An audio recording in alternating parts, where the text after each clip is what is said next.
Stark Auto Sales. Hundreds of insurance claim vehicles auctioned every week. Now with locations in Toronto, Montreal, and Ottawa. Parts cars, rebuildable wrecks, damage-free theft recoveries. Bid in person, bid online from anywhere. Worldwide shipping. A better way to buy a car. Visit starkautosales.com.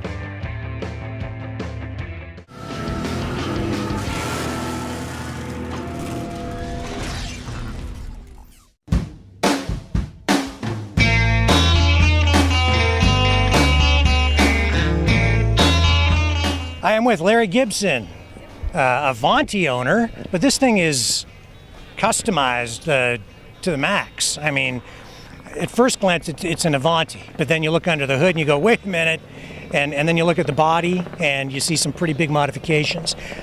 What do you call this thing? Is it an Avanti? Yes, believe it or not, it was not my idea. This is would have been a prototype from 1986 for the Stephen Blake, who had bought the company at that point in time, and he wanted to change the image of Avanti from older style grand touring car to more of a sports car like Corvette. And so while he was in production of the other cars you see here, he actually designed a two-seater sports car with Corvette suspension under it in 1983. And he did make one model which was raced in the Escort series, but had a full-size body. And Herb Adams from GM worked for him for a year and had all 1983 Corvette suspension under it.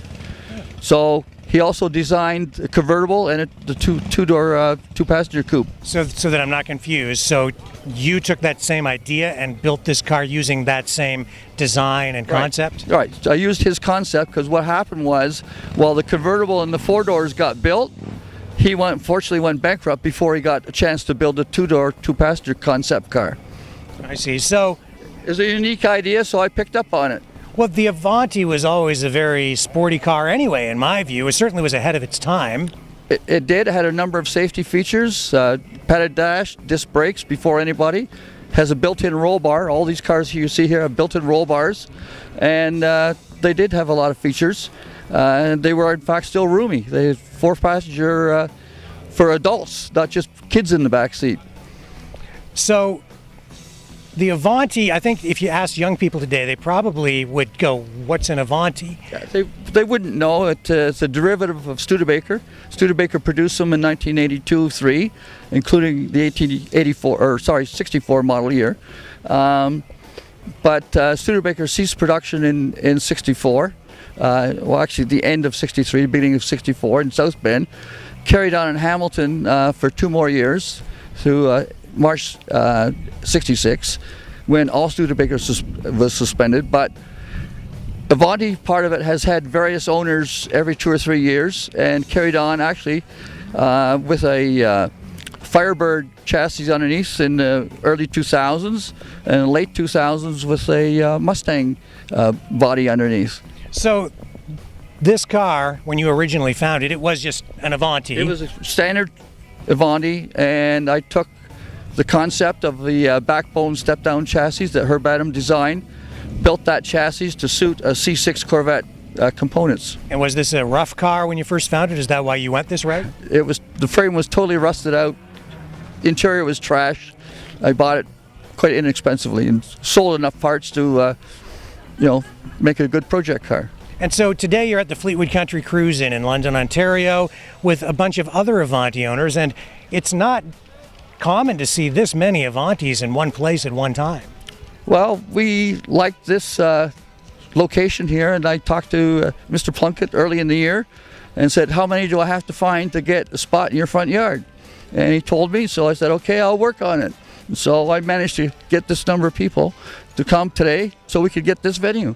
Well, it really is amazing, and the caliber of cars on display here is top-notch. Not only in this area, but the whole 100 acres, there's thousands here. Thousands of beautiful cars of every description you can imagine. Well, sure, but I mean, in terms of the Avantis up here, these ones are all really very, very high quality, well restored, well maintained. They are, but they're driven regularly. Most of these cars are, throughout the summer months or on a regular basis. They're not show cars by any means. They're users. But that's what a car is meant to be used for, is to be driven. Correct. And these are all members of a club? Yes, the Avanti Owners Association of Canada.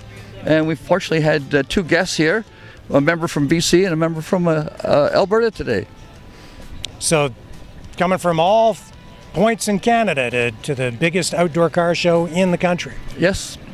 We've been here before, but not in this kind of numbers. Well, I think that the viewers at first might have been cringing when they learned that you started to chop the roof on this thing and work on the frame and change the length and put a Corvette motor in it, change the suspension. But knowing that the thing was pretty much a basket case when you began, and that you're following a template for something that came from Studebaker history, maybe they shouldn't feel so bad? I'm hopeful.